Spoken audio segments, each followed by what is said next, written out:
Good morning, boys and girls. This is Mr. Rodriguez, and I'm continuing with the reading for today. Remember, we're doing balls, and this time we're not talking about basketball, we're talking about soccer. And soccer is a sport new to the United States, but not new to many countries, both in the continent of Africa and the continent of South America and Central America. It also is a sport that's very well known in the continent of Asia. So, people from Japan, from China, from Zimbabwe, from South Africa, from El Salvador, from Colombia, from Spain, you name it, every continent has it. And the United States just joined not too long ago. This story is about a problem in a school program that's going to be cut, and it has to do with the soccer. Let's see what Maya and Miguel will do to solve the problem of continuing to have the fundings for the after school program on soccer instead of cutting it off. Ready? And the question to ask is, how balls move? How do balls really move? So, yesterday we talked about basketball and we talked about dribbling. Pay attention to this one.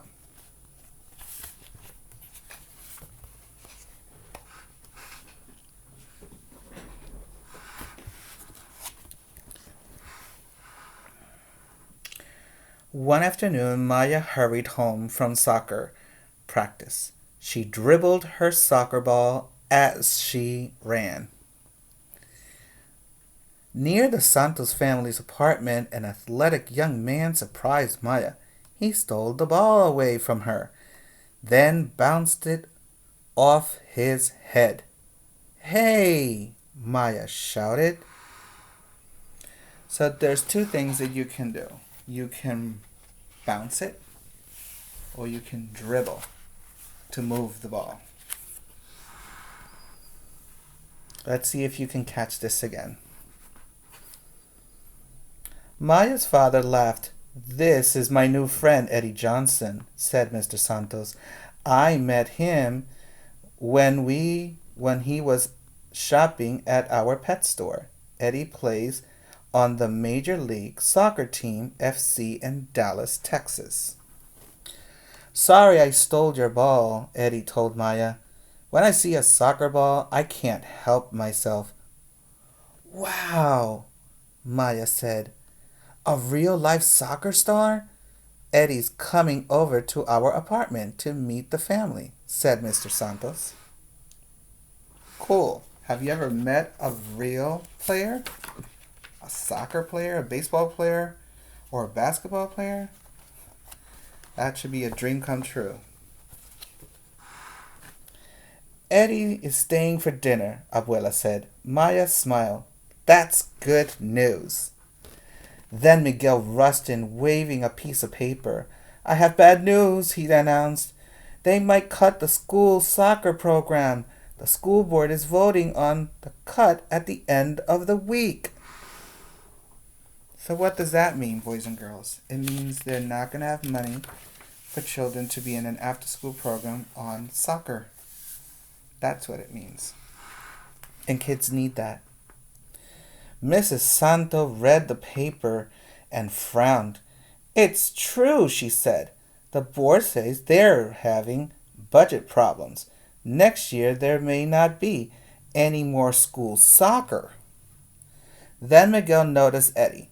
His eyes bugged out of his head. "Eddie Johnson," he exclaimed, "what are you doing in our apartment?" "Right now, I'm being sad for your school," Eddie replied. To cheer everyone up, Eddie told stories about playing soccer around the world with the United States national team. Now that's awesome. When you have that experience of traveling around the world playing soccer, there's nothing better than that when it comes to an athlete. Maya jumped up, her ponytail holder flashing brightly. Eso es! She shouted. Tengo una idea. I have an idea. Mr. Santos smiled. Maya scores more ideas than you score goals, Eddie, he said. Maya quickly described her plan. I like it, Miguel said, but I think we will need some help. The next day, Maya and Miguel got all of their friends together to meet Eddie. They explained Maya's plan. I call it Plan SOS, Maya said. Save our soccer. That's a good acronym. Really good. Maya's very smart here trying to solve the problem of this after school program. Let's see what the kids do. Finally, it was time for the school board meeting. The treasurer explained the problems. There wasn't enough money in the budget to afford the soccer team. It would have to be cut. Does anyone have anything to say? Asked the president. We do, said Maya and Miguel at the same time. They jumped on stage. This is a little show we call Soccer Around the World, Maya said. Now, talking about the world, pay attention to this. Every student has a map of a country that plays soccer. Watch this. All the kids joined Maya and Miguel on stage. Soccer is one of the most popular sports in the world, Miguel began.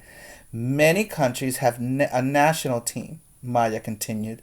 They play in a contest called the World Cup, which is true, every 4 years. It is the biggest soccer game on earth. It's like the World Series for baseball. Okay? And here we go with each country. First off, Great Britain. Theo stepped up. Soccer began in England, Great Britain, in the middle of the 1800s, he said. It is called football there. The game began so popular in England that it soon spread all over the world. Now let's see. And they won the World Cup in 1966. So let's see another country that you know very well in soccer if you watch it. Chrissy stepped up next. Brazil has the greatest national soccer team in the world, she said. They have won the World Cup 5 times. That is more than any other country, Chrissy continued. Oh, one of the best players ever comes from Brazil. His name is Pelé. In the 1970s, he played here in the United States. Wow, that is pretty awesome.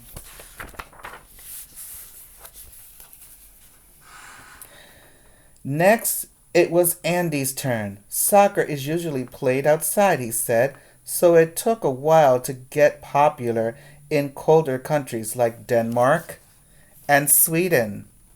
But now, they both have strong national teams, Andy added. They even started a winter league to stay in shape during the cold months. I think that's a very good idea to play soccer during the winter time when everybody's at home. You can stay in the gym of your school and practice that if you have all the equipment for it. This flag is very well known around the world because Maggie came up next. It took a long time for soccer to catch on in Japan. That's Japan's flag, she said. Then, in 1981, a comic book about soccer came out. It got people interested in sports. Now the national team is more popular than ever, said Maggie. Some fans go to games dressed like characters from anime. Anime is the Japanese word for cartoons. That's the map of the little island of Japan. Next, Tito ran up, second to Brazil.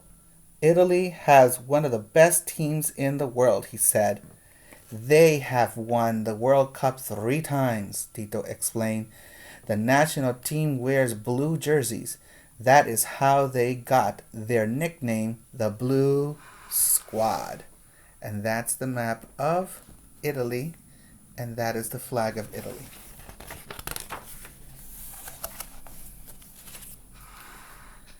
Next came Maya's turn. In the United States, women rule the soccer field, she said. The national women's team has won the Women's World Cup twice. Soccer is also very popular in American kids, added Amaya. There are more than 15 million players between the age of 5 and 19. Wow. So the United States has teams. They also have them female. So that means girls can play soccer as well.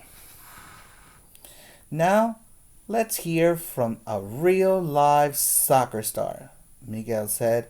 Our new friend, Eddie Johnson. I have been all over the world, said Eddie. Kids play soccer in Africa, Europe, Asia, and Latin America.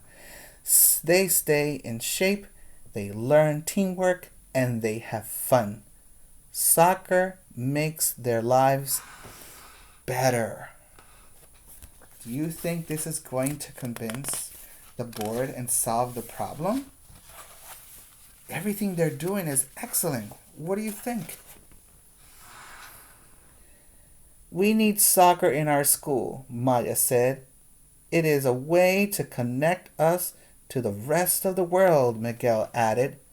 The school board members spoke quietly to one another. Then the president stood up.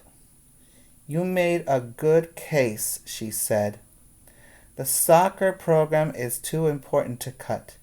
We will find a way to keep it. Hooray! The kids cheered. They did it. They solved the problem of not getting it canceled and continue to have all that money they need to keep all these kids busy in soccer. We did it, Miguel cried. Maya smiled. I feel like I just won the World Cup. So, the end. What do you think moves? How do balls move? Do you remember? When you bounce it, very good. And when you dribble. Maya and Miguel saved the day. You can do the same. Get yourself involved in some kind of sport. Remember to continue writing in your journal and start doing the best you can to make more details and writing your name and last name. Remember, you're getting ready to go to kindergarten soon. See you then. Bye.